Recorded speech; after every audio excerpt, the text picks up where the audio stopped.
السلام عليكم ورحمة الله وبركاته. إن الحمد لله نحمده ونستعينه ونستغفره ونعوذ بالله من شرور أنفسنا ومن سيئات أعمالنا. من يهده الله فلا مضل له ومن يضلل فلا هادي له. وأشهد أن لا إله إلا الله وحده لا شريك له وأشهد أن محمدا عبده ورسوله صلى الله تعالى عليه وعلى آله وصحبه وسلم تسليما كثيرا. أما بعد، فقد قال الله تعالى في الحديث القدسي: وما يزال عبدي يتقرب إلي بالنوافل حتى أحبه। الحديث। সম্মানিত ভাতৃমণ্ডলী, আল্লাহ রাব্বুল আলামিনের প্রশংসা এবং প্রিয় নবী সাল্লাল্লাহু আলাইহি সাল্লামের উপর সালাত ও সালামের পর আজ বৃহস্পতিবার 8ই মুহররম 1447 হিজরি মোতাবেক 3 জুলাই 2025। আল্লাহ রাব্বুল আলামিন আমাদেরকে যে দিন শিখার এবং শেখার তৌফিক দিয়েছেন, এই জন্য আল্লাহ রাব্বুল আলামিনের শুকরিয়া আদায় করি। বলুন আলহামদুলিল্লাহ। এই ঈমান, এই জজবা, অনুপ্রেরণা, এই আগ্রহ, এই রকমের আল্লাহর কাছে ভালো আশা আকাঙ্ক্ষা নিয়ে কয়জন লোক ইসলাম শিখছে আর আমল করছে? কিছু মানুষ আছে না শিখছে না আমল করছে, হতভাগা। আর কিছু মানুষ আছে যারা আমল করছে কিন্তু জাহালাতের সাথে, অজ্ঞতার সাথে, না জেনে অন্ধকার রাতে হাত পা মারছে। অন্ধকার রাতে যদি ডানে বামে সব জায়গায় হাত পা মারি, তাহলে সাপেও হাত পড়তে পারে। যারা লকড়ি টুকায়, লকড়ি কুড়ায়, তাদের সম্পর্কে আরবিতে প্রবাদ রয়েছে: হাতে বলাইলে রাত্রে লকড়ি কাঠি সংগ্রহকারী। তো রাতে যারা লকড়ি মনে করে সাপে হাত দেয়। তো যারা অজ্ঞতার সাথে, অজ্ঞতার অন্ধকারে থেকে আমল করছে, কিছু আমাদের সমাজের অধিকাংশ আমলকারীরাই দিন সম্পর্কে সুন্নাত জানে না, বিদআত জানে না, সহিহ জানে না, জয়ীফ, সব জয়ীফ, জাল জয়ীফ বেশি জানে, আমল করে। ওদের অবস্থাটা ওই রকমই, যে অন্ধকার রাতে সাপে হাত দেওয়ার মতো। বলুন আলহামদুলিল্লাহ। আল্লাহ যেন সবাইকে তৌফিক দান করে, আমলের তৌফিক দান করে। আর এক রাতে আবার হতভাগা কিছু জানে কিন্তু বেআমল, সেই দলে যেন আল্লাহ সম্মান। যা জানবেন আমলের চেষ্টা করবেন। আমল দুই রকম, ফরজ এবং নফল। আজকের বিষয়বস্তু হচ্ছে নফল কিছু ইবাদত বন্দেগী সম্পর্কে। 10টি ইবাদত আপনার সামনে পেশ করব, নফল ইবাদত বন্দেগী। আল্লাহ রাব্বুল আলামিনের নৈকট্য অর্জন করা বান্দার এই পার্থিব জীবনের মুখ্য উদ্দেশ্য। যে যত বেশি আল্লাহর নৈকট্য অর্জন করতে পারে, সান্নিধ্য লাভ করতে পারে, যে যত বেশি আল্লাহর কাছাকাছি পৌঁছিতে পারে, যারা মানব জাতির সবচেয়ে ভালো মানুষ, নবী রাসূলগণ আর তাদের যারা সাথী সঙ্গী, সাহাবায়ে কেরামগণ, ঈসা আলাইহিস সালামের হাওয়ারি, মুসা আলাইহিস সালামের সঙ্গী, এভাবে নবী রাসূলের জীবদ্দশা যারা নবী রাসূলকে সরাসরি দেখেছেন আলাইহিস সালাতু ওয়াস সালাম, তারা এবং তারপরে তাদের অনুসারী নিষ্ঠার সাথে যারা, এরা হচ্ছে ভালো মানুষ। তো এরা সবাই আল্লাহ রাব্বুল আলামিনের নৈকট্য অর্জনের জন্য আপ্রাণ চেষ্টা করে। এই বৈশিষ্ট্য, এই গুণ যেন আমার আপনার মধ্যে থাকে। দুনিয়ার স্বার্থ যাদের সাথে জড়িত আছে, আমরা সবাই তাদের সাথে ঘনিষ্ঠ সম্পর্কে চেষ্টা করি, যে এর সাথে সম্পর্ক রাখলে, একটু গাঢ় সম্পর্ক করতে পারলে কিছু লাভ হবে, কাজে আসবে কোনো সম্পর্ক। তুচ্ছ দুনিয়ার জন্য কটা দিন বাঁচবে, তাই কত মরিয়া হয়ে চেষ্টা করছেন অনেকে সফল হচ্ছেন তুচ্ছ দুনিয়াতে, আর অনেকে ব্যর্থ হচ্ছেন। কিন্তু আল্লাহ রাব্বুল আলামিনের নৈকট্য অর্জনের জন্য চেষ্টা করে কেউ ব্যর্থ হয়নি। আল্লাহ রাব্বুল আলামিনের সান্নিধ্য লাভের জন্য কেউ মেহনত করলে তার মেহনত ব্যর্থ যায় না, নিষ্ফল হয় না, হবে। চেষ্টা করলে পাবে। আল্লাযীনা জাহাদু ফীনা লানহাদিয়ান্নাহুম সুবুলানা। মহান ইরশাদ করেছেন, আমার পথে যারা সর্বাত্মক প্রচেষ্টা করবে, মুজাহাদা করবে, মনের বিরুদ্ধে, কুপ্রবৃত্তির বিরুদ্ধে যারা সংগ্রাম করে, লড়াই করে, মন চাইছে আয়েশ আরাম, গাফিলতি, ঘুম, হ্যাঁ, বসে থাকি, গল্প করি, আড্ডা দিয়ে বেড়াই, ঘুরে বেড়াই, যেমন করছে অধিকাংশ মানুষ।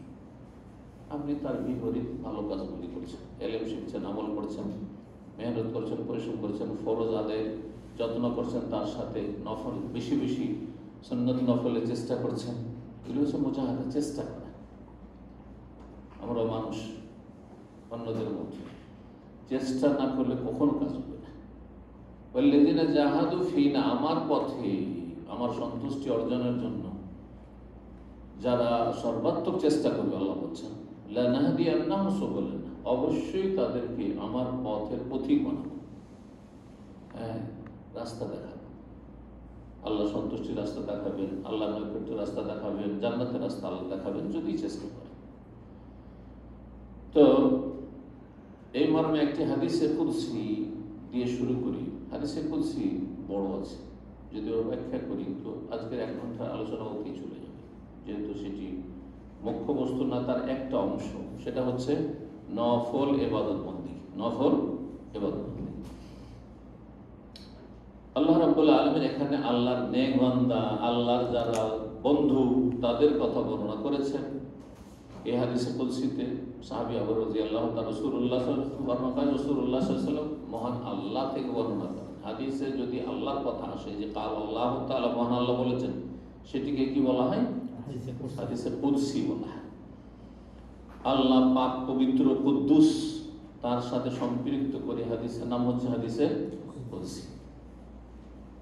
এই কথাতে বুঝতে পারলেন যে কেউ যদি জিজ্ঞাসা করে হাদিসে কুদসি কেন বলছে, আল্লাহ নাম হচ্ছে আল কুদ্দুস। আল কুদস মানে হচ্ছে অতি পবিত্র, যে সত্তা সমস্ত দোষ ত্রুটি, ঘাটতি, দুর্বলতা, অভাব থেকে পাক পবিত্র, সেই সত্তার বাণী যা কোরআনে কারিমে নেই, কিন্তু রাসূলুল্লাহ সাল্লাল্লাহু আলাইহি ওয়াসাল্লাম আল্লাহ থেকে ওহীর মাধ্যমে জেনে বর্ণনা করেছেন। তো হাদিসে কুদসিতে আল্লাহ রাব্বুল আলামিন প্রথম ফরজ ইবাদত বন্দেগীর কথা বলেছেন, যে বান্দা ফরজ ইবাদত বন্দেগীর মাধ্যমে আমার নৈকট্য অর্জন করবে, এবং আমার কাছে ফরজ ইবাদত বন্দেগী সবচেয়ে প্রিয়। তাহলে আমাদেরকে এটা সবসময় জেনে রাখতে হবে যে আপনার ফরজ আর নফল, যেমন জোহরের 4 রাকাত ফরজ, আর বাকি 4 রাকাত বলেন, 6 রাকাত বলেন, হ্যাঁ, অথবা 4 4 8 বলেন, আগে 2 পরে 2 এরকম আছে, আর আগে 4 পরে 2 এটাও আছে, আবার আগে 4 পরে 4, 3 রকম আছে। বুঝতে পারছেন না? এগুলি হচ্ছে কি সুন্নাত, নফল, মানে ফরজের অতিরিক্তগুলি কিন্তু নফল। সহিহ ইসলাম যারা জেনেছে তারা বুঝে, কিন্তু আমাদের সমাজ সুন্নাতকে নফল জানেই না। নফল মানে এক্সেস, অতিরিক্ত। কিসের উপর অতিরিক্ত? যেটা বাধ্যতামূলক তার উপর অতিরিক্ত, সেটা সুন্নাতে মুআক্কাদা হোক, মুআক্কাদা হোক, এমনি অতিরিক্ত সুন্নাত নয়, নফল হোক, আপনার এলাওয়াজে হোক। তো আল্লাহ রাব্বুল আলামিন নের সান্নিধ্য লাভের সবচেয়ে বড় উপায়, ওমা তাকাররাবা ইলাইয়া আবদি বিশাইইন আহাব্বা ইলাইয়া মিম্মা ইফতারাতুহু আলাইহি, বান্দা আমার সান্নিধ্য লাভ করে ফরজের মাধ্যমে। ফরজ ছাড়া অন্য কোনো কিছু দিয়ে আল্লাহ নৈকট্য অর্জন করা যায় না। তাহলে ফরজ থাকতেই হবে, দিনে রাতে 17 রাকাত সালাত থাকতে হবে, নামাজ থাকতে হবে, রমজান মাসের 29-30টা রোজা থাকতেই হবে, যাকাত ফরজ শতকরার 2.5% থাকতেই হবে, জীবনে একবার হজ থাকতেই হবে, মহিলাদের হেজাব পর্দা ফরজ থাকতেই হবে, হ্যাঁ, কাবিরা গুনাহ থেকে বাঁচা বাধ্যতামূলক থাকতেই হবে।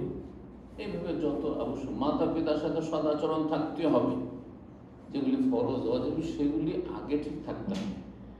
এছাড়া আল্লাহর নৈকট্য অর্জন হয় না। আর এটি আল্লাহর কাছে সবচেয়ে প্রিয়, যে বান্দা ফরজ আদায় করে আল্লাহর নৈকট্য অর্জন করতে চায়, তারপরে আরো বেশি কাছাকাছি হতে চায়, আরো আল্লাহ সন্তুষ্টি অর্জন, আরো আল্লাহ সান্নিধ্য লাভ করতে চায়। ওমা ইয়াজালু আবদি ইয়াতাকাররাবু ইলাইয়া বিন-নওয়াফিল, বান্দা তারপরে ধীরে ধীরে সর্বদা, প্রতিদিন প্রতিটি মুহূর্তে আমার নৈকট্য অর্জন করতে থাকে কিসের মাধ্যমে? বিন নওয়াফিল, নফলের মাধ্যমে। যে নওয়াফিল শব্দটি নাফিলাতুন বহুবচন হাদিসে এসেছে, হাদিসে কুদসি আল্লাহর কথা এসেছে। নফলের মাধ্যমে ফরজের পরে বান্দা কি করতে থাকে? আমার নৈকট্য অর্জন করতে থাকে, সান্নিধ্য লাভ করতে থাকে। যখন ফরজ ঠিক আছে, আবার নফলও আদায় করছে বেশি বেশি, এর মাধ্যমে সান্নিধ্য লাভ করে ফেলে, আল্লাহর নৈকট্য অর্জন করে ফেলে, তখন হাত্তা ওহিব্বাহু, আল্লাহ বলছেন আমি তাকে ভালোবাসতে লাগি। তখন আল্লাহ ছোটখাটো ভুলে দূরে সরিয়েও দেন না। হ্যাঁ, ভুল ত্রুটি হইল, আল্লাহ রাব্বুল আলামিনের ক্রোধও হয় না আপনার উপর, কারণ আপনার নেকি অনেক বেশি, আপনার ভালো কাজ অনেক বেশি। যেমন সাগরের পানিতে মেলা মরা জীব জন্তু, কত ময়লা আবর্জনা পড়ছে, কিছু পরিবর্তন বুঝতে পারছেন? বুঝতে পারছেন? পারছেন? নদীর বহমান পানিতে কত ময়লা আবর্জনা আর মৃত জীব জন্তু বয়ে চলে যাচ্ছে, কিন্তু প্রবাহিত পানি, স্বচ্ছ পানি, মানে খেয়েও নিচ্ছেন নদীর পানিকে, শুধু গোসল করছেন না, রুচির সাথে খেয়ে নিতে পারবেন নদীর পানি, ঠিক কিনা?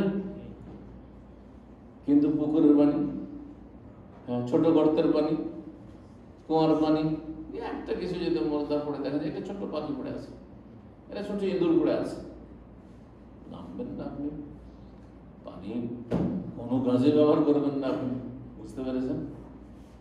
এই জন্য কিছু ভালো আমল করে একেবারে যারা সাধারণ মানুষ, তারা ওই যারা আল্লাহর নেক বান্দা, অনেক নেকি তাদের রয়েছে, তাদের সাথে নিজেকে একটুতে তুলনা করতে লাগে, সামান্য একটা কিছু অ্যাডভান্স হয়ে গেলে এটাতে বুঝতে পারলেন। নদীতে, সাগরে আপনার আপনার কূপের তুলনায়, আপনার বাড়ির পাশে পুকুরের তুলনায় ময়লা আবর্জনা বেশি পড়ে আছে, কিন্তু তারপরও সেই সাগর বা নদীর ওপর প্রভাব ফেলতে পারছে না, সেই পানিকে খারাপ করতে পারছে না। বুঝতে পারছেন কি পারছেন না? কিন্তু আপনার এই যে অল্প আমল আপনার জীবনে, এই আমলে যদি একটু গুনাহ হয়, তাহলে আপনার অবস্থা খারাপ হবে, অবস্থা খারাপ হবে। আমি ভালোবাসতে লাগে যখন মানুষ ফরজের পর নফল করতে করতে আল্লাহর সান্নিধ্য লাভ করে। আল্লাহ বলছেন হাত্তা ওহিব্বাহু। চিন্তা করুন এই বিষয়টি, আল্লাহ যদি কাউকে ভালোবাসেন, তাহলে তাকে কি জাহান্নামে দিতে পারেন? দেবেন না। আল্লাহ যদি ভালোবাসেন, তো তার দোয়া শুনবেন না, তার কথা শুনবেন না?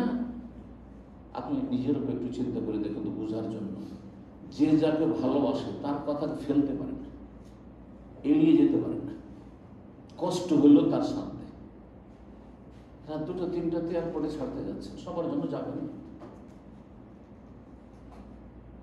এখান থেকে 50-100 কিলোমিটার পৌঁছে যেতে হবে, খুবই ভালোবাসা পৌঁছে দিয়ে চলে যাচ্ছেন।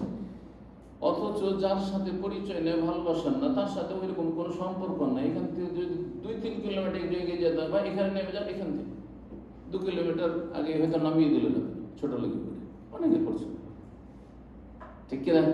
পার্থক্য কেন? আপনি কাউকে 100 কিলোমিটার পৌঁছাতে চলে যাচ্ছেন, আর কাউকে 1 কিলোমিটার এগিয়ে দিল, ভিতরে একটু ঢুকতে হবে, জন্য মেন রোডে ঢুকলেন না, বাইরে দিয়ে খুব ভিড় আছে।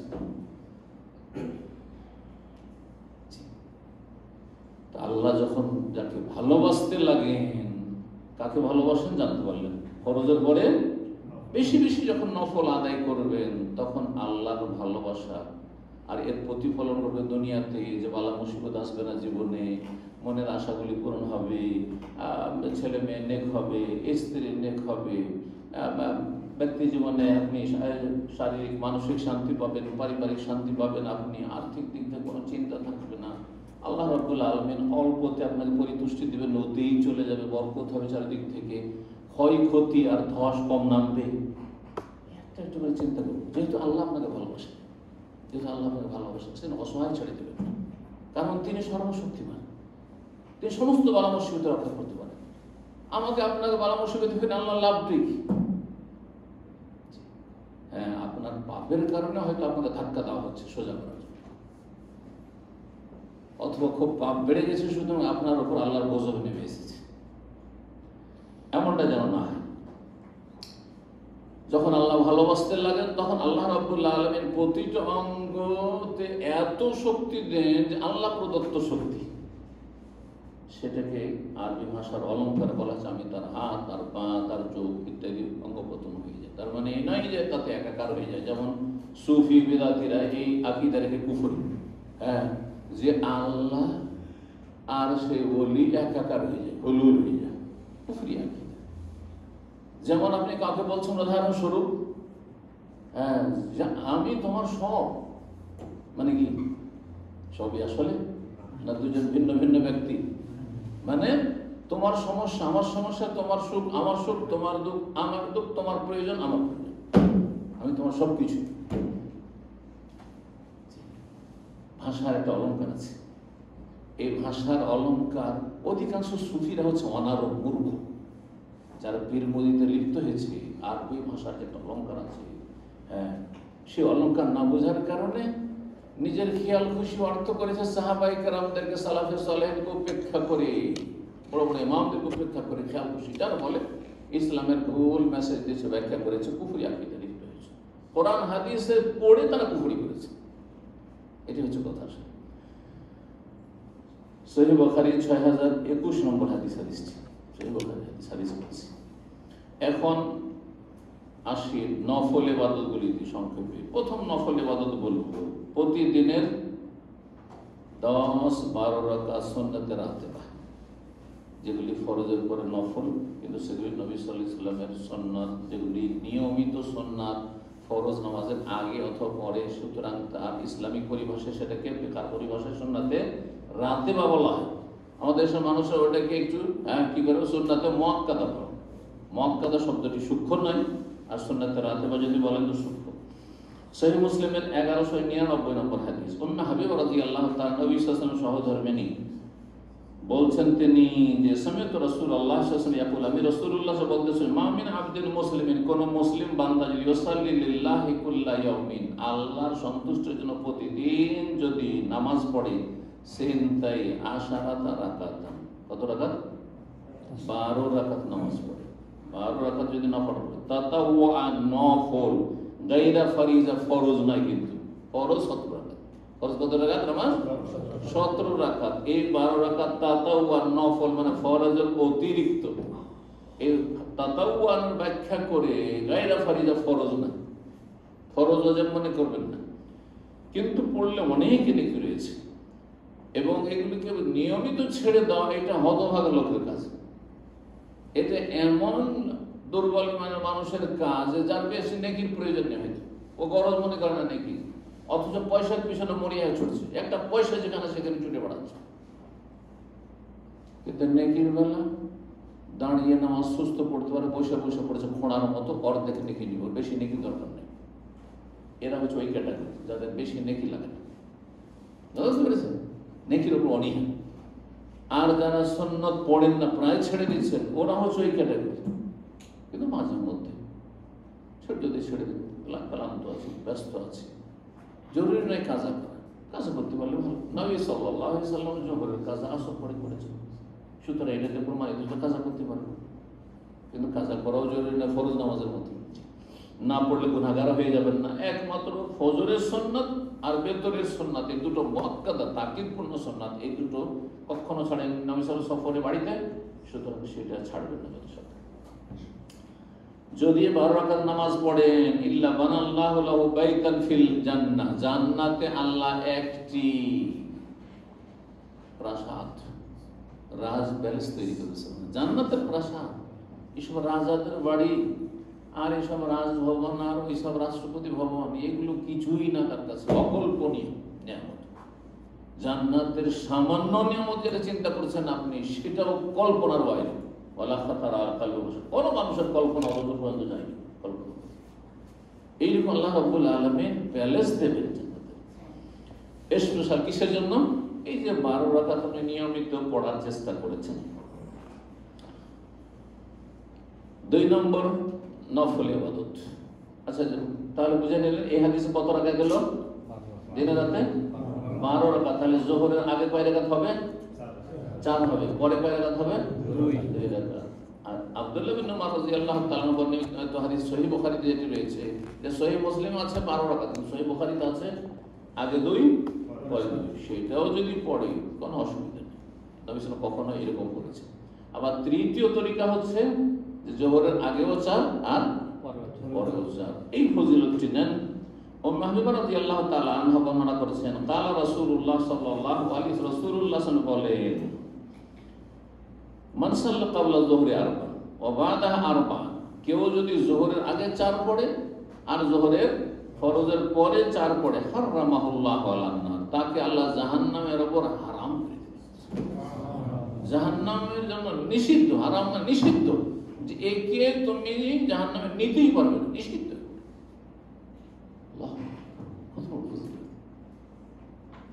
মাত্র 2 রাকাত বাড়াইলেন। ওই যে জোহরের আগে 4 ছিল আর পরে কয় ছিল? 2 ছিল, ওটাকে আর 2 পড়ে গেলে 4 হয়ে গেল। এই দ্বিতীয় নফল মনে রাখবেন এবং আমলের চেষ্টা করবেন, বিশেষ করে যখন ফ্রি আছেন, ডিউটির সময়। আবার অনেকে আছে কফিল আমাকে সুন্নাত পড়তে দেয় না। আমি জিজ্ঞাসা করি যে ডিউটির সময় না আমি ডিউটির বাইরে? তো ডিউটির সময় ডিউটি করা আপনার ফরজ না সুন্নাত? আপনি বেতন নেই, ডিউটি করা ফরজ, আর এই সুন্নাত পড়া হচ্ছে সুন্নাত নফল। তাহলে আপনি কফিলের কাছ থেকে কেন আপনি সময় নেবেন? আপনার কাছ থেকে সময় নেন, তাহাজ্জুদ পড়েন। রাত্রে তো ডিউটি নেই, তাহাজ্জুদ পড়েন, তখন আর উঠছেন না, তখন ফজরে ওঠা মুশকিল হয়ে যাচ্ছে আপনার। ফজর ওঠার মতো ইমান তৈরি হয় না, খোঁড়া ইমান। কেন?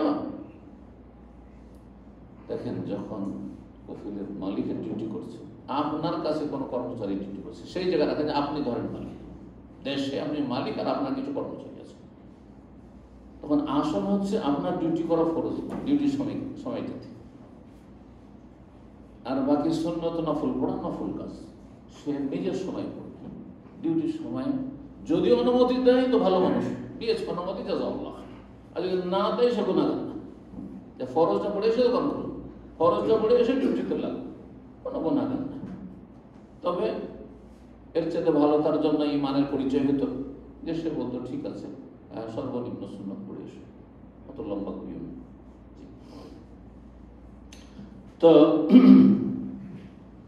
দ্বিতীয় তাহলে নফল পেয়ে গেলেন কি? জোহরের আগে 4 আর জোহরের পরে 4। এই হাদিস সুনানের কিতাবে দিতে রয়েছে। আল্লামা আলবানী হাদিসের সহিহুল জামির 6364 নম্বর হাদিস, হাদিসটিকে সহিহ বলেছেন। তিরমিজি অন্যান্য হাদিসের কিতাবে হাদিসটি রয়েছে। তৃতীয় নফল কাজ,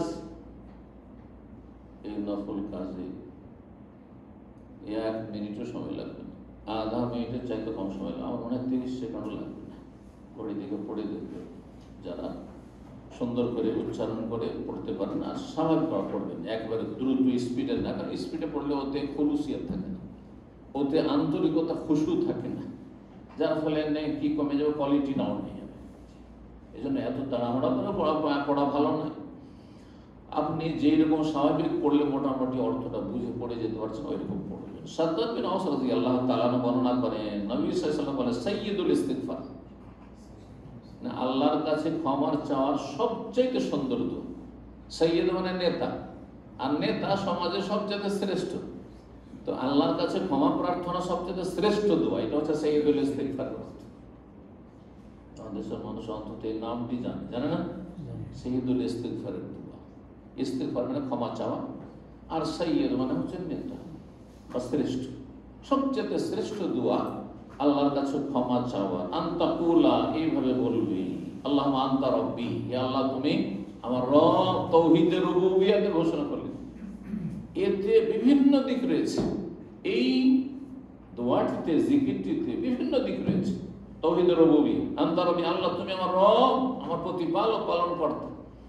তুমি আমাকে এতদূর পৌঁছেছো, এত বড় করেছো, আমি ছিলাম কোথায়, মাতৃগর্ভের আগে ছিলাম কোথায়, তার আগে কোথায় ছিল, তারপরে কতগুলি স্তর পার করে এসেছি, আর তারপরে যখন কচিকাঁচা ছিল তখন কেমন ছিল, হ্যাঁ, নিজে খাওয়ার ক্ষমতা ছিল, নিজে বলার ক্ষমতা ছিল, নিজে কেঁদে লেগেছে। আল্লাহু আকবার, চিন্তা করেন, একটি স্তর যদি চিন্তা করেন তাহলে এখানে 1 ঘন্টা পার হয়ে যাবে।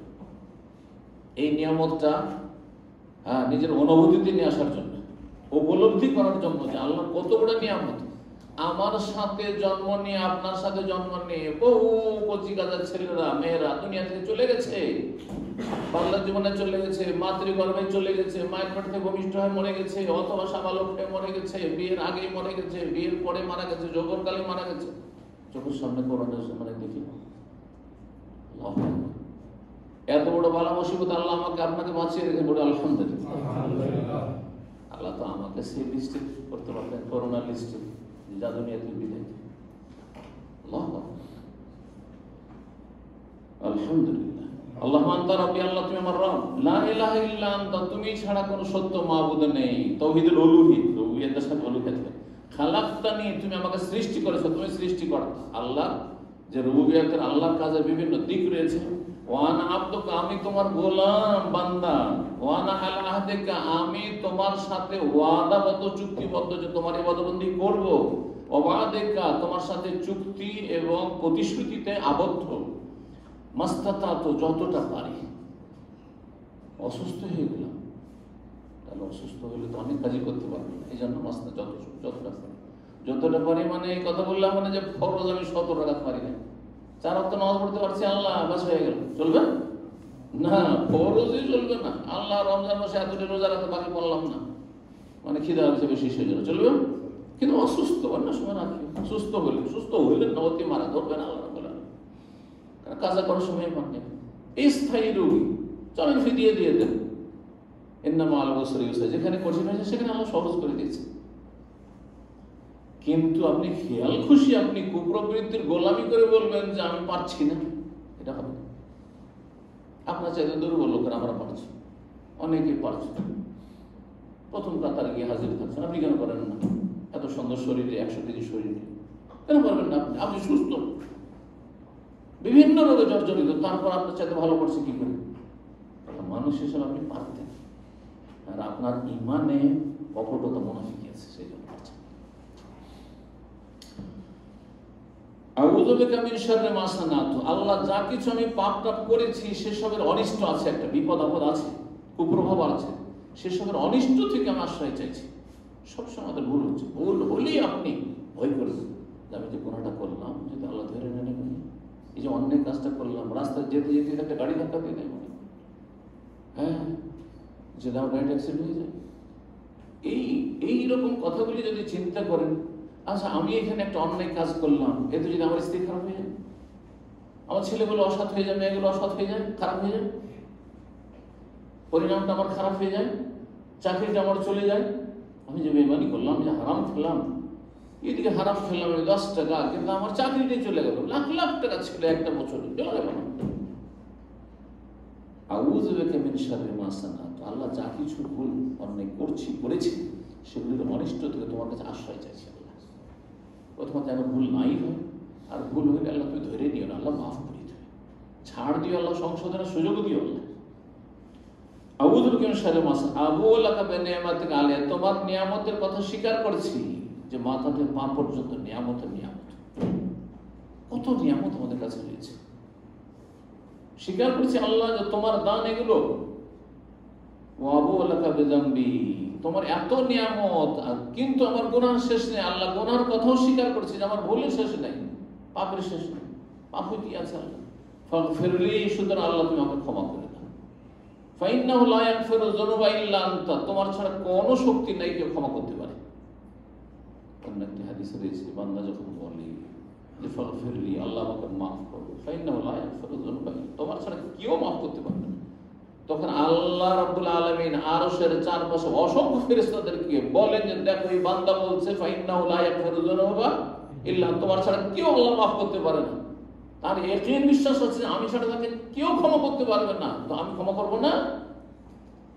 আমার সে আশ্রয় নিয়েছে, আমার কাছে শরণাপন্ন হয়েছে সে। সুবহানাল্লাহ, আল্লাহ যেন আমাদেরকে তৌফিক দান করেন, আমিন। আচ্ছা, এই দোয়াটি কি মন্ত্রের মতো পড়লে হবে? আমি যে বুঝাইলাম কত আপনাদের ইমান নেই, একটা আসলো ইমান তাজা হইল, তাহলে বুঝে সুঝে পড়বে না, যথাসাধ্য বুঝে পড়ার চেষ্টা করবে। বুঝে পড়লে ওই ইবাদতের ফরজ হোক আর নফল কোয়ালিটি আলাদা। আপনি একটা বাংলা ভাষী স্ত্রী পেয়েছেন, ফ্রি হয়ে ওর সাথে মন খুলে কথা বলতে পারছেন, কিন্তু একটা ইংলিশ ম্যান সাদা চামড়া পেয়েছেন, অথবা হ্যাঁ অ্যারাবিয়ান পেয়েছেন, আপনি ভাবছেন আমি কত সৌভাগ্য, আমি আরবি আমার স্ত্রী, অথবা আমার সাদা চামড়ার স্ত্রী পেয়েছি, আমি একটা এশিয়ান মানুষ। কিন্তু ফ্রি হয়ে সব কথা বলতে পারছে না, সব সময় ব্রেনে কি করতে হচ্ছে, থিঙ্কিং, চিন্তা করতে হচ্ছে। বাংলায় আপনি কথাটা ইংলিশে ট্রান্সলেট করছেন, আরবিতে ট্রান্সলেট করছেন, তারপর নিজের কথা ব্যক্ত করার চেষ্টা করছেন। ওই মিল মহব্বত আর ওই আন্তরিকতা কি হবে? কখনো হবে না। না, এটা অনুভব করেন না আপনারা? ভুক্তভোগী হলে ঠিক অনুভব থাকবে। এই জন্য তো যথাসাধ্য আমরা চেষ্টা করি নিজের ভাষার মধ্যে আত্মীয়তা। কেন? যেইভাবে আন্তরিকতার সাথে আপনি কাছাকাছি হইতে পারবেন, সেও কাছাকাছি হইতে পারবে, অন্য ভাষাতে পারবেন না। সবসময় চিন্তা করে কথা বলতে। আমি বাংলায় লেকচার দিচ্ছি, আমার বিনা চিন্তাতে ভাষা বেরিয়ে আসে, কারণ আমার মাতৃভাষা এটা, মায়ের ভাষা। মাতৃভাষা মানে কি? মায়ের ভাষা এটা, ঠিক না? কিন্তু যখনই আমি অন্য ভাষায় কথা বলবো, যতই পারদর্শী, আমি বাংলার চাইতে অনেক বেশি আরবি পড়েছি, অনেক বেশি উর্দু পড়েছি, বাংলার চাইতে বেশি এমনকি ইংলিশের গ্রামার পড়েছি, কিন্তু কথা বললে আগে চিন্তা করতে হয়। এখানে বাংলায় চিন্তা হইলো, তারপরে তর্জমা হইলো, তারপরে তখন কথাটা ব্যক্ত করছে, থেমে থেমে কথা বলতে হচ্ছে। বুঝে সুঝে পড়বেন। ফজিলত বলছেন নবী সাল্লাল্লাহু আলাইহি ওয়াসাল্লাম, এই দোয়া যদি মান কালাহা মিনান নাহারে মুকিনান বিহা, কেউ যদি ইয়াকিন বিশ্বাসের সাথে যদি দিনের বেলা বলে, ফামাতা মিন ইয়াউমিহা, সন্ধ্যা হইতে হইতে মারা যায়, ক্বাবলা ইউমসান্না, হওয়ার আগে, ফাহুয়া মিন আহলিল জান্নাত, তাহলে জান্নাতি। কেন জান্নাত হবে না? কত সুন্দর সুন্দর কথাগুলি আল্লাহর সামনে পেশ করলেন, আপনি আরজি পেশ করলেন। ওমান কালাহা মিনাল লাইলি, রাতের বেলা, সন্ধ্যাবেলা ঘুমাবার আগে যদি সাইয়্যিদুল ইস্তিগফার পড়েন, ওয়া মুকিনান বিহা, ইয়াকিনের সাথে পড়েন, দৃঢ় প্রত্যয়ের সাথে, আর তারপরে যদি সকাল হওয়ার আগে আগে মারা গেলেন, ফাহুয়া মিন আহলিল জান্নাত, তাহলে জান্নাতি। সকালে একবার পড়ে নিয়েছেন, আর রাত্রিবেলা একবার ঘুমাবার আগে বা কোনো সময়, যে কোনো সময় পড়ে নিয়েছেন মাগরিব থেকে, তাহলে জান্নাতি ইনশাআল্লাহ। আল্লাহ যেন তৌফিক দান করেন। আমিন। সহিহ বুখারীর হাদিস। 4 নম্বর নফল ইবাদত, সেটা আযানের দোয়া ওয়া জবাবের সাথে সম্পর্ক। জাবের রাদিয়াল্লাহু তাআলা বলেন, আন্না রাসূলুল্লাহ সাল্লাল্লাহু আলাইহি ওয়াসাল্লাম রাসূল বলেন, মান কালা হিনা ইয়াসমাউন নিদা, যেই ব্যক্তি আযান শুনলো আর আযান শোনার পরে এই দোয়াটি পাঠ করবে, আল্লাহ রাব্বা হাযিহি দাওয়াতি তাম্মা ওয়াস সালাতিল কায়িমা আতি মুহাম্মাদান ওয়াসিলাতুল ফাযিলা ওয়া বাসু মাকামাম মাহমুদা আল্লাযী ওয়া'আদা। এইখানে বেদাতীরা কিছু বাড়াই, কি জানেন না? জানেন না? বেদাতি রেডিও সেন্টারগুলো বাড়াই, রমজান মাসে রেডিও সেন্টার থেকে আসেন, আজান সময় হয়তো আসে। আল্লাহ রাব্বা হাযিহি দাওয়াতি তাম্মা ওয়াস সালাতুল কায়িমা মুহাম্মাদিন ওয়াসিলাতা ওয়াল ফাযিলা ওয়াদ দারাজাতাল আলিয়াতার রাফিয়া ওয়া বাসু মাকামাম মাহমুদা আল্লাযী ওয়া'আদা ইন্নাকা লা তুখলিফুল মিয়াদ, ইন্নাকা লা তুখলিফুল মিয়াদ যায়ফ, দুর্বল। আর এই ওয়াদ দারাজাতাল আলিয়াতার রাফিয়া কোন হাদিসে নেই জালিয়াতি, দোয়াতে জালিয়াতি, জিকির আজকারে জালিয়াতি, বুঝলেন? যদি এই দোয়াটি পড়েন, কার কার মুখস্থ আছে? হাত কম উঠছে, কিন্তু যার নাই মুখস্থ করে দেবেন। দিনে কতবার করে আজান হচ্ছে বলেন তো দেখি? 5 বার করে আজান হচ্ছে, ঠিক কিনা? 5টা বার যদি জবাব দেন, 5টা বার এই ফজিলত পেলেন। কি ফজিলত? হাল্লাত লাহু শাফাআতি ইয়াউমাল কিয়ামা, কিয়ামতের দিনে আমার সুপারিশ তার জন্য ওয়াজিব হয়ে যাবে, অবধারিত হয়ে যাবে, আবশ্যক হয়ে যাবে। মানে নিশ্চিত সে রাসূলুল্লাহ সাল্লাল্লাহু আলাইহি ওয়াসাল্লামের শাফাআত পাবে, সুপারিশ পাবে। চিন্তা করে যে রাসূলের সুপারিশ পাবে, সে তার কোনো চিন্তা আছে? নিয়ে যাবে রাসূলুল্লাহ সাল্লাল্লাহু আলাইহি ওয়াসাল্লাম, কিন্তু শর্ত তাওহীদ থাকতে হবে। আবার এই যে মাজারে ধর্ণা দিচ্ছে, সিজদা করছে, চাদর চড়াচ্ছে, আর যদি এই দোয়া পড়ে তো হবে কাজ? কোনো কাজ হবে না। আগে তাওহীদ, লা ইলাহা ইল্লাল্লাহ বাস্তবায়ন, তারপর অন্য কিছু। তাওহীদ ভিত্তিক জীবন হইতে হবে, তাওহীদ ভিত্তিক ইবাদত বন্দেগী হইতে হবে। তাওহীদ ছাড়া কোনো ফরজ নফল কবুল হবে না, কিচ্ছু কবুল হবে না, সমস্ত ধ্বংস হয়ে যাবে। লাইন আশরাকা লা ইয়ামুতুন। সবচেয়ে বড় ইবাদত, সবচেয়ে বড় ফজিলতের ইবাদত হচ্ছে তাওহীদ, লা ইলাহা ইল্লাল্লাহ। তারপর অন্যগুলি, এটা হচ্ছে ফাউন্ডেশন। সহিহ বুখারী 579 নম্বর হাদিস। আযানের দোয়া বা জিকিরের সাথে সম্পর্কিত 5 নম্বর নফল ইবাদত। কতক্ষণ লাগে ইবাদত করতে? 10-15 সেকেন্ডে হয়ে যাবে দোয়াটি পড়া, যেটি বললাম, আল্লাহ রাব্বা হাযিহি দাওয়াতি তাম্মা। আর একটি দোয়া শোনেন, শাহাদাত। মান কালা হিনা ইয়াসমাউল মুয়াজ্জিন, যেই ব্যক্তি মুয়াজ্জিনের আযান শুনে বলবে, মুয়াজ্জিন যখন বলবে আশহাদু আল্লা ইলাহা ইল্লাল্লাহ আশহাদু আল্লা ইলাহা ইল্লাল্লাহ, আশহাদু আন্না মুহাম্মাদার রাসূলুল্লাহ, আশহাদু আন্না মুহাম্মাদার, তখন বলবে এটা সহিহ সুন্নাহ। জানেন না? কারণ আমি অনেকবারই আলোচনা করেছি। কিন্তু আমাদের দেশে, এমনকি সারা বিশ্বে অধিকাংশ মুসলিমদের আমল হচ্ছে আজান শেষ করার পরে। এটা পড়ে কখন?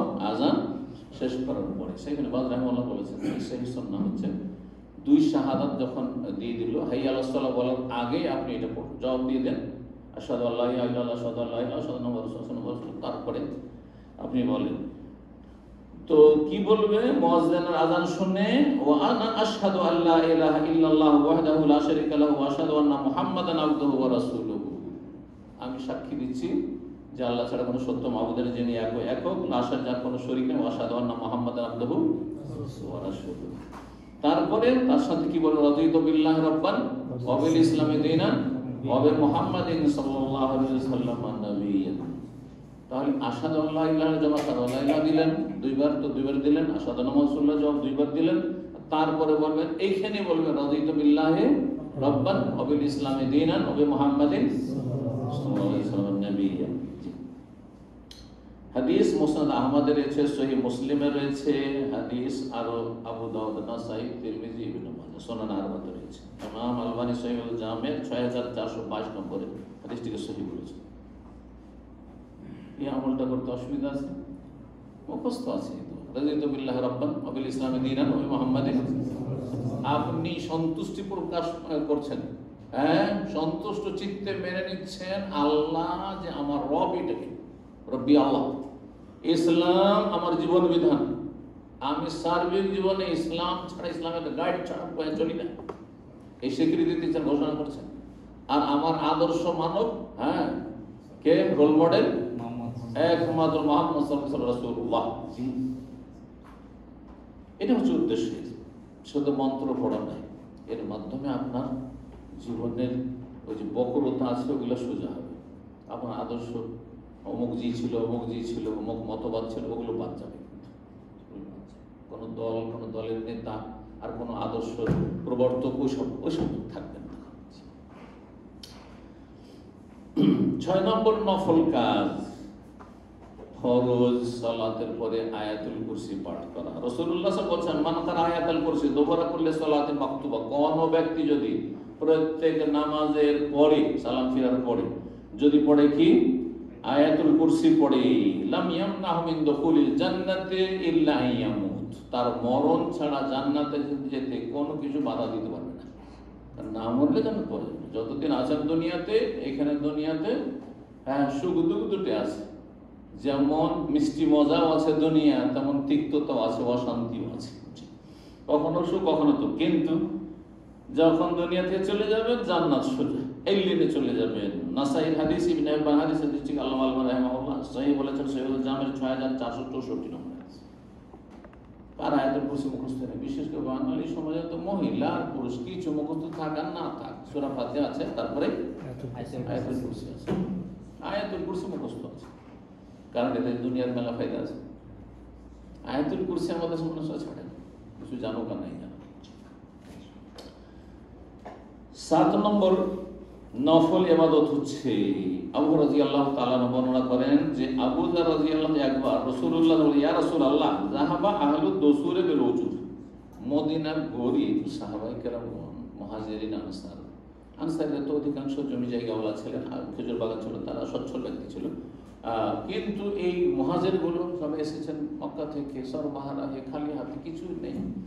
তো তারা গরিব মানুষ, তো দেখছি যে যখনই দান খেরাতের প্রয়োজন হচ্ছে, নবী সাল্লাল্লাহু আলাইহি সাল্লাম বললেই ওরে দান খেরাত করছে, ধন সম্পদ দিচ্ছে আল্লাহর রাহে। এই আনসারীরা, তারপরে মুহাজিরিনদের মধ্যে যারা ধনী মানুষ, আবু বকর, তারপরে উসমান, এইরকম যারা ধনী মানুষ, পয়সাওয়ালা মানুষ, কিন্তু আমরা গরিব মানুষ, আবু হুরায়রা, ইবনে মাসউদ, এই ধরনের যারা সাহাবী, তারা গরিব মানুষ হতে পারে। তো একবার অভিযোগ করলেন তারা, যাহাবা আহলুদ দুসুরে বিল উজুর, ধনী বিত্তবান লোকেরা সব নেকি তো নিয়েই গেল, আমরা তো পিছিয়ে থেকেই গেলাম। ইয়া রাসূলুল্লাহ, ইউসাল্লুনা কামা নুসাল্লি, আমরাও নামাজ পড়ি, তারাও নামাজ পড়ে, ওয়াসুমুনা কামা নাসুম, আমরাও রোজা রাখি, ওরাও রোজা রাখে, ওয়ালাহুম ফুযুল আমল, তাদের খেয়ে দিয়ে অনেক ধন সম্পদ থাকছে, বিনা উদ্বৃত্ত থাকছে, ইয়াতাসাদ্দাকুন, সব দান সাদকা করতে পারছে, আমাদের কোনো টাকা পয়সাও নাই, ধন সম্পদ নাই যে দান খায়রাত করব, তাতে আমরা অনেক পিছিয়ে থেকে গেলাম। রাসূলুল্লাহ সাল্লাল্লাহু আলাইহি ওয়াসাল্লাম বললেন, আবু যার শোনো, আবু যার এরকম ছিলেন। তো আল্লাহ ওয়াল্লিমুকা কালিমা, তোমাকে কি কয়েকটা বাক্য শিখিয়ে দেব না?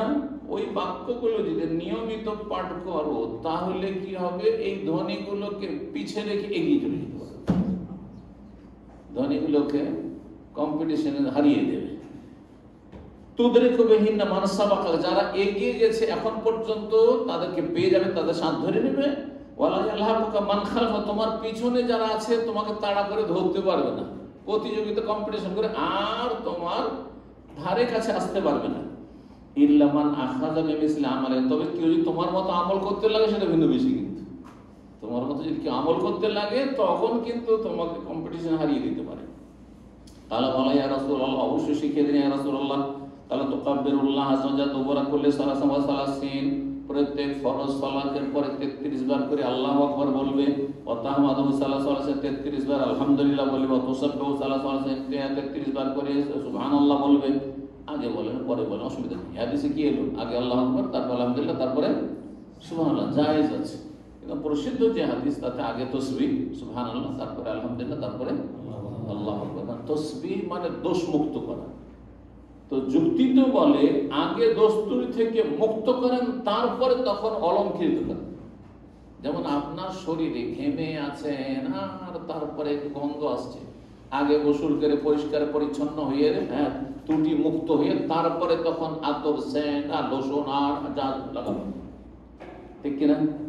তো আল্লাহ রাব্বুল আলামিনের তাসবিহ পাঠের মাধ্যমে দোষ মুক্তির ঘোষণা করলেন, সমস্ত দোষ ত্রুটি থেকে আল্লাহ মুক্ত। তারপরে আল্লাহর গুণগান, যিনি দোষ ত্রুটি থেকে মুক্ত তার গুণগান করছি, হামদ সানা, প্রশংসা করছি। আর তারপরে বড়ত্ব তারপরে মহত্ব তারপরে ঘোষণা করছে। তো এটা বেশি ভালো, কিন্তু জায়েজ রয়েছে। নবী সাল্লাল্লাহু আলাইহি ওয়াসাল্লাম আরেকটা হাদিস হচ্ছে যে লা ইয়াদুররুকা বিআইহিন্না বাদাত, যে কোনোটা দিয়ে শুরু করতে পারো, যে কোনোটা দিয়ে শুরু করতে পারো। যে 4টি জিকির রয়েছে, এই 3টি আর তার সাথে লা ইলাহা ইল্লাল্লাহ জিকির যাতে রয়েছে, আল্লাহর কাছে সবচেয়ে প্রিয়বান। তো রাসূলুল্লাহ যখন শিখিয়ে দিলেন, কতটি হলো? 33 করে, 99 হলো। ওয়া তাখতামুহা বিলা ইলাহা ইল্লাল্লাহ ওয়াহদাহু লা শারীকা লাহুল মুলকু ওয়া লাহুল হামদু ওয়া হুয়া আলা কুল্লি শাইইন কাদির। এইটা দিয়ে সমাপ্তি করবে, মানে 100টা পুরো তামামুল মিআত, অন্যদের 100 পূর্ণ করবে। লা ইলাহা ইল্লাল্লাহ, আল্লাহ ছাড়া কোনো সত্য মাবুদ নেই, ওয়াহদাহু, যিনি এক, যার কোনো শরীক নেই, সমস্ত প্রশংসা তার, আর সবকিছুর সার্বভৌমত্ব তার, এবং তিনি সর্বশক্তিমান। যদি এটা পড়ো কি হবে? গফিরাত লাহু যুনুবুহু ওয়ালাউ কানা মিসলা যাবাদিল বাহরি, তার গুনাহগুলি, যে এই তাসবিহ করে তার গুনাহগুলি মাফ করে দেওয়া হবে, মাফ করে দেওয়া হবে, যদিও তার গুনার পরিমাণ সাগরের যত ময়লা আবর্জনা রয়েছে আর যত খড়কুটো রয়েছে তার সম পরিমাণ হবে। আবু দাউদের হাদিস, আল্লামা আলবানী সহিহ জামের 7821 নম্বর হাদিসটিকে সহিহ করেছেন। এই আমল করছেন তো? এই আমলটা প্রায় করছেন, আলহামদুলিল্লাহ। তো এই একটি নফল ইবাদত। 8 নম্বর নফল ইবাদত, সেটি হচ্ছে সালাতুদ দুহা। সালাতুদ দুহা মানে আমাদের দেশে কি বলা হয় সেটাকে? ফার্সি ভাষায় চাস্তের নামাজ। দোহা মানে পূর্বাহ্ন বাংলায়, চাস্ত ফার্সি শব্দ, দোহা চাস্ত পূর্বাহ্ন একই, বাংলায় পূর্বাহ্ন, ফার্সিতে চাস্ত, ওই সময়টি বলা হয় চাস্তের সময়। আর দোহা হচ্ছে আরবি দোহা ওয়াল্লাইলি সাজা। পূর্বাহ্ন কোনটাকে বলা হয় বাংলা ভাষায়? এটা কে বলবেন একজন দেখি, কোন সময়টিকে পূর্বাহ্ন বলা হয়?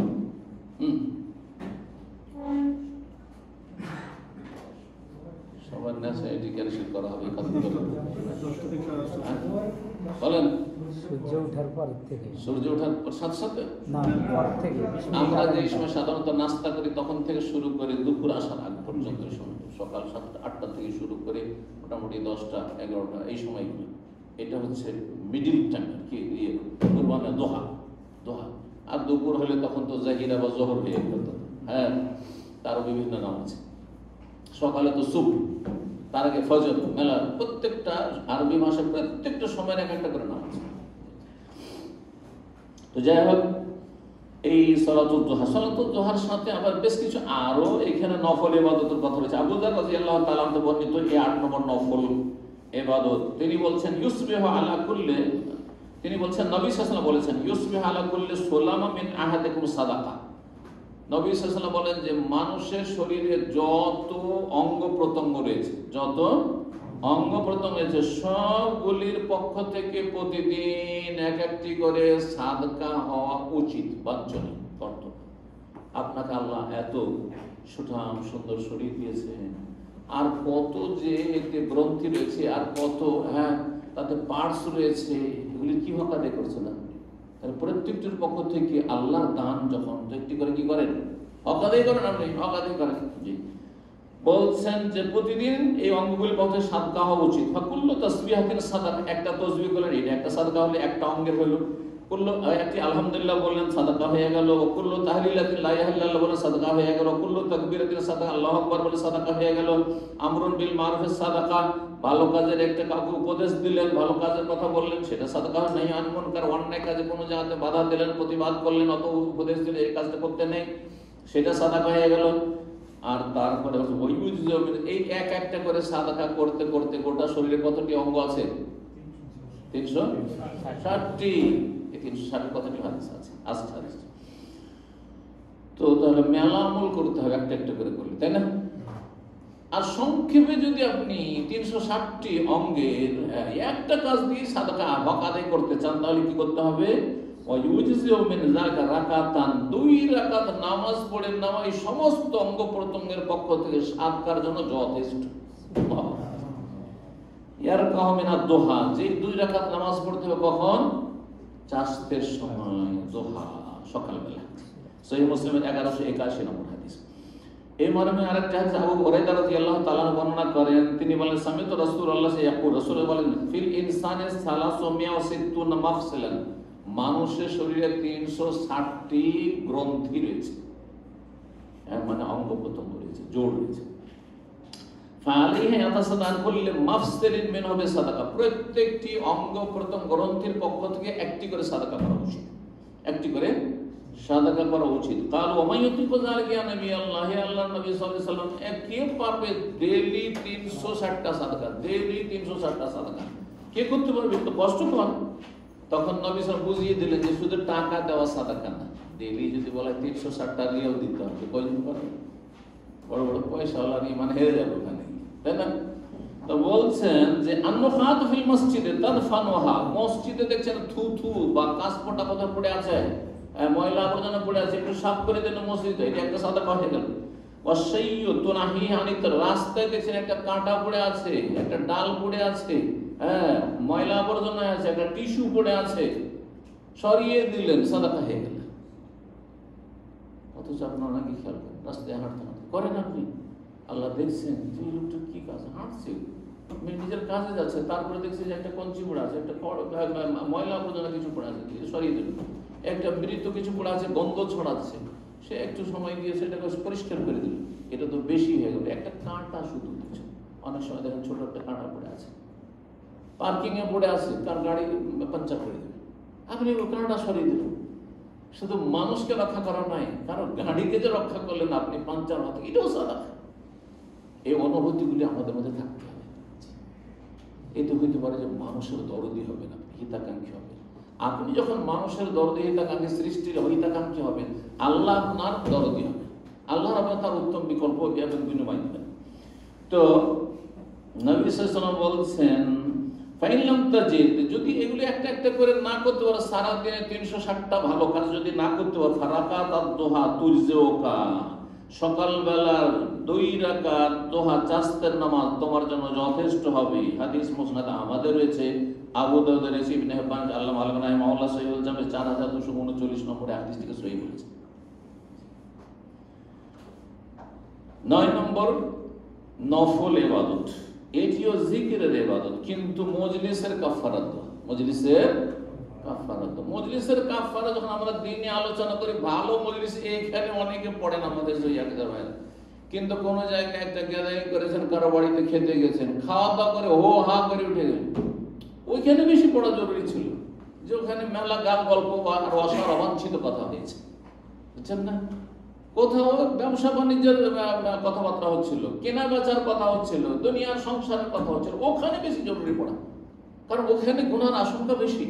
আর এখানে তো কেউ গুনাহ করেননি, কিন্তু কিছু ঘাটতি হয়েছে, কেউ ঝিমিয়েছেন, কেউ গাফিলতি করেছেন, কেউ মোবাইলে দিয়ে তাকিয়েছেন, কেউ অন্য মনস্ক হয়েছেন, সেই ঘাটতিগুলো পূরণ হবে। কিন্তু এর চাইতে বড় তো ওখানে অন্য জায়গায় দুনিয়াদারির ক্ষেত্রে। তো রাসূলুল্লাহ সাল্লাল্লাহু আলাইহি ওয়াসাল্লাম থেকে বর্ণনা করেছেন আবু হুরায়রা রাদিয়াল্লাহু তাআলা আনহু বলেন, কালা রাসূলুল্লাহ সাল্লাল্লাহু আলাইহি ওয়াসাল্লাম বলেন, মান জালাসা ফি মাজলিসিন, কেউ যদি যে কোনো অনুষ্ঠানে বসে, মজলিস কোন একটা মজলিসে বসেছেন, দুইজন, সর্বনিম্ন মজলিসে বসার জন্য কয়জন লাগে? দুইজন হইলে মজলিস হয়, দুইজন কোনো জায়গায় কথা বলার জন্য বসেছে। ফাকাসরা ফিহি লাগাতু, সেখানে কিছু অসার কথাবার্তা বেশি হয়ে গেল, দুনিয়ার কিছু গল্প হয়ে গেল, কিছু বিনোদনের কথা আপনিও শোনাইলেন, সেও কিছু শোনালেন, কিছু সুখ দুঃখের কথা সেও শুনল, আপনিও কিছু সুখ দুঃখের কথা শুনলেন, শোনাইলেন। অনেক সময় এখানে কি উঠে যায়, কাবিরা কথা হয়নি, অনেক সময় চুগল করি যাবে, আরে ভাই জানেন, আরে আপনার সব বন্ধু এরকম বলছিল, দিলেন চুগল করি, কাবিরাই হয়ে গেল। কথায় কথায় হয়তো আপনি কি বল শুরু করেননি, কিন্তু আপনি যার সাথে বসে আছেন বলছে, ওই লোকটা আছে না, আরে একেবারে বেকার কথা। ঠিকই আপনি কি বললেন? হ্যাঁ হ্যাঁ ঠিকই, কথা ঠিকই, আপনিও কি বললেন? অথবা চুপ থাকলেন, তাকে বারণ করলেন না, আপনি তাতেও শেয়ার করে, গোনাতে শেয়ার করলেন না। আর যদি কোনো জালেম হয় যে বারণও করতে পারবেন না, তাহলে উঠে যান ওখান থেকে, উঠে পড়েন, গুনার মজলিসে বসে থাকবেন। তো যেখানে কিছু অসার কথাবার্তা হয়ে গেল, ফাকাল কাবলা ইয়াকুম মাজলিসি, সেই মজলিস বরখাস্ত করার আগেই যদি পড়ে নাই সুবহানাকা, হ্যাঁ কার মুখস্থ আছে? সুবহানাকা আল্লাহুম্মা হামদিকা আশহাদু আল্লা ইলাহা ইল্লা আনতা আস্তাগফিরুকা ওয়া আতুবু ইলাইক।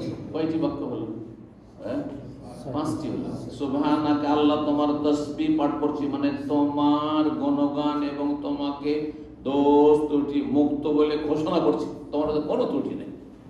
আমি অসুস্থ হই, আমি রোগী হই, আমি দুর্বল হয়ে যাই, আমি কখনো ভেঙে পড়ি, আল্লাহ আমি অপারগ, বেশিরভাগ ক্ষেত্রে অপারগ হয়ে যাচ্ছে, পারছি না, আল্লাহ তুমি সব কিছু পারো। এটা হচ্ছে তাসবিহ, দোষ মুক্ত ঘোষণা করা। আর অবিহামদিকা, তোমার প্রশংসা করি, সুবহানাকা আল্লাহুম্মা অবিহামদিকা, তোমার প্রশংসার সাথে সাথে আশহাদু আল্লা ইলাহা ইল্লা, সাক্ষী দিচ্ছি তোমার ছাড়া কোনো সত্য মাবুদ নেই, তাওহীদের ঘোষণা করলেন আপনি। আস্তাগফিরুকা, তোমার কাছে ক্ষমা চাইছি, তোমার কাছে ক্ষমা চাইছি। ওয়া আতুবু ইলাইক, তোমার কাছে তওবা করে ফিরে আসছি। এই ছোট ছোট পাঁচটি কথা বললেন আপনি। ইল্লা গুফিরা লাহু মা কানা ফি মাজলিসি যালিক, তাহলে ওই মজলিসে যেসব অসার অবাঞ্ছিত কথা, কিছু গুনাহ পাপ হয়েছে, সব মাফ। কাবিরা হইলে তওবার সাথে, আর আগামীতে করবো না। আর সাগীরা হয়তো এই জিকির পড়ার সাথে সাথে গুনাহগুলি মাফ হয়ে যাবে। হাদিসটি তিরমিজিতে 3355, হাদিসটি আল্লামা রাহিমাহুল্লাহ সহিহ জামিল 6192 নম্বর হাদিস, হাদিসটিকে সহিহ বলেছেন। কয়টি নফল ইবাদত বললাম? 9টি। 10 নম্বর, এই আগামী কালকে আর পরশু এই আমলটি, নফল আমলটি করবে। সেটা কি? আশুরার সিয়াম, আশুরার রোজা। আশুর রোজা মূলত শনিবারে, কিন্তু তার সাথে যদি 9 তারিখ লাগিয়ে নেন তো আরো ভালো, যাতে ইহুদিদের বিরোধিতার কাজটি আদায় হয়ে যায়। আশুরা সম্পর্কে গত জুমার আলোচনা বিস্তারিত করেছি, শুধু এখানে বলবো যে উত্তম হচ্ছে কেউ যদি পারেন, ইমাম ইবনুল কাইয়্যিম বলেছেন 3টি রাখা, কিন্তু অনেক ওলামারা বলেছে যে 3টি রাখা সম্পর্কে যে হাদিস রয়েছে তার আগে একটি পরে একটি, হাদিসটি দুর্বল, যার ফলে অনেক ওলামাদের মত হয়েছে যে 2টি, কারণ অধিকাংশ হাদিসগুলিতে কি রয়েছে? হ্যাঁ, যে 2টির কথা হচ্ছে 9 আর 10। লাইন বাকি তো লাকাবেলিন লা সুমান্না তাস, আগামী বছর যদি আমি বেঁচে থাকি তাহলে আমি 9 তারিখে ও রাখবো, মানে 9 আর 10। সে কথা বলেন যে 10-এর পরে 11 রাখবো, ঠিক কিনা? সহিহ মুসলিমের হাদিস তাই রয়েছে, 2বার করে সহিহ মুসলিম হাদিসটি রয়েছে। তো 9 আর 10 রাখবেন। তো 9-10 রাখলে আজকে সাহরি খেয়ে জুমার দিনে রাখতে হয় 9, আর আশুরা হচ্ছে শনিবারে জুমার দিনে রাখবে। আচ্ছা, যদি কেউ কালকে না রাখে, বড় দিন, গরমের দিন, কিছু কষ্ট করতে হয়, বা আমাকে ছোটাছুটি করতে হবে, অমুক জায়গায় যেতে হবে, এই করতে হবে, রোদ্রে আমি আসবো, দার্সে বসবো, কষ্ট, সবার আমার পক্ষে সম্ভব নয়। তারপরে অনেকের ধরেন পানি ছাড়া ক্ষতি। দেখেন, নফলের ক্ষেত্রে একটি কথা মনে রাখেন, নফল রোজা, সুন্নত রোজা শরীর স্বাস্থ্যের ক্ষতি করে মোটেই রাখবেন না। আমাদের এক ভাই ছুটি গেছেন, এখন খুব নিয়মিত এখানকার ছাত্র, আমি নাম বলছি না, সে দেখি যে সোমবার বৃহস্পতি রোজা ছাড়ে না, আর তার কিডনিতে পাথর। 6 মাস আগের কথা বলছি আমি, কিডনিতে পাথর, মাঝে মাঝে তার ব্যথা করে ডাক্তারের কাছে যায়। ও ভাবে যে সোমবার বৃহস্পতি একটা নেকির কাজ, নফল কাজ শুরু করেছি, তো আমি ছাড়বো না। আমি বললাম যে আপনার তো কিডনিতে পাথর বলছেন, স্টোন, আর তারপরে আবার আপনি ওষুধ খাচ্ছেন, ডাক্তারের কাছে যেতে হচ্ছে, আর এই সোমবার বৃহস্পতি কেন রোজা রাখছেন? তাই রাখবো না সাহেব? হ্যাঁ, অবশ্যই রাখবেন, অবশ্যই রাখবেন না। কারণ শরীর স্বাস্থ্য সুস্থ রাখা এটা ফরজ কাজ, বুঝলেন ভালো করে? শরীরকে সুস্থ রাখা ফরজ। আপনি আমি যদি সুস্থ থাকি, আমার মাধ্যমে আমার ফ্যামিলি পরিবারে যত সব উপকৃত কিনা? আপনার এই একটা লোকের রোজগারে কত লোকের ফায়দা হচ্ছে বলেন? আপনার স্ত্রী, আপনার ছেলে মেয়ে, আপনার বাপ মা, আপনার ভাই বোন, আপনার আত্মীয় স্বজন, কতকে দান সাদাকা, কত কি করতে পারছেন আপনি। তা আপনি যদি এখানে পড়ে যান, হ্যাঁ, বিছানা ধরে নিলেন, আপনি হাসপাতালে অ্যাডমিট হয়ে গেলেন, তো নিজের পেট চালানো মুশকিল হয়ে যাবে, নিজের চিকিৎসা করা মুশকিল হয়ে যাবে, আর বাকি যে দায়িত্বগুলি, ফরজ দায়িত্ব, সেগুলি করতে পারছেন না। তাহলে এই নফল রোজা রেখে আপনি নিজেকে ক্ষতিগ্রস্ত করে কখন না। নফলকে নফল মনে করবেন, নফলকে নফল মনে করবেন। যদি পারেন, আমার কোনো অসুবিধা নেই, ভালো, আরো ভালো লাগছে, ভালো হচ্ছে, তাহলে কোনো অসুবিধা নেই। কিন্তু যার পানির বেশি প্রয়োজন রয়েছে, যার বিভিন্ন রকম সমস্যা আছে, ধরেন কারো সুগারের সমস্যা আছে, বিভিন্ন রকম সমস্যা হইতে পারে, আমার গণনার উদ্দেশ্য নয়, সেটা আপনি আপনার চিকিৎসক থেকে জানতে পারবেন যে এই অবস্থায় আমার রোজা রাখা ধার্মিক আপনি চিকিৎসক কাছ থেকে জানবেন, বেদির নাস্তিক থেকে আবার জানবেন না, আমি সবসময় মানাই করবেন না, রমজানও নিষেধ করে দিবেন না, সামান্য কিছু নিষেধ করে দেবেন। তো নফল রোজা রেখে যদি শরীরে ক্ষতি না হয় তাহলে রাখবেন। আচ্ছা, একটি রাখতে পারছেন, দুটো রাখলে কষ্ট হয়, চলো একটি রাখবেন, কোনো অসুবিধা নেই। কিন্তু একটি কোনটি? কেউ যদি বলে শুক্রবার ছুটি, এটা রেখে নিই, আর শনিবার তো ডিউটি রাখবো না, চলবে না। নফল হইল, কিন্তু আপনার আশুরা রোজা হইল না। আশুরা কোনটি?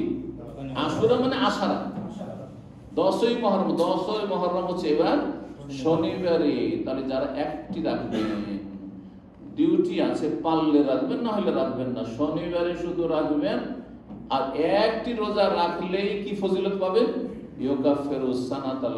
গত 1 বছরের সগীরা গুনাহ মাফ হয়ে যাবে। তার সাথে যদি তওবা করেন তো কবিরা মাফ হতে পারে, কিন্তু তওবা করতে হবে, আর করবেন না। আল্লাহ যেন বোঝার তৌফিক দান করেন। এই 10টি নফল ইবাদত বললাম, আল্লাহ যেন আমাদের আমলের তৌফিক দান করেন, এবং আমলের জন্য আমাদের শারীরিক, মানসিক, সার্বিক আল্লাহ রাব্বুল শক্তি যেন দান করেন, এবং ঈমানি শক্তি দ্বারা আল্লাহ যেন দান করেন। আল্লাহ আমাদেরকে কবুল করে, রুজিতে বরকত দান করে, বালা মুসিবত থেকে আল্লাহ হেফাজতে রাখেন, দিন দুনিয়া ভালো করেন, জান্নাতুল ফিরদৌস দান করেন, জাহান্নামের আযাব থেকে, কবরের আযাব থেকে আল্লাহ রাব্বুল আমাদেরকে যেন হেফাজতে রাখেন। আমাদের এক প্রিয় ভাই মিজানুর রহমান এখানে আছেন, বিশিষ্ট পুরাতন ছাত্র, তার আম্মা গতকালকে পরশু ইন্তেকাল করেছেন, রাহিমাহুল্লাহ তাআলা।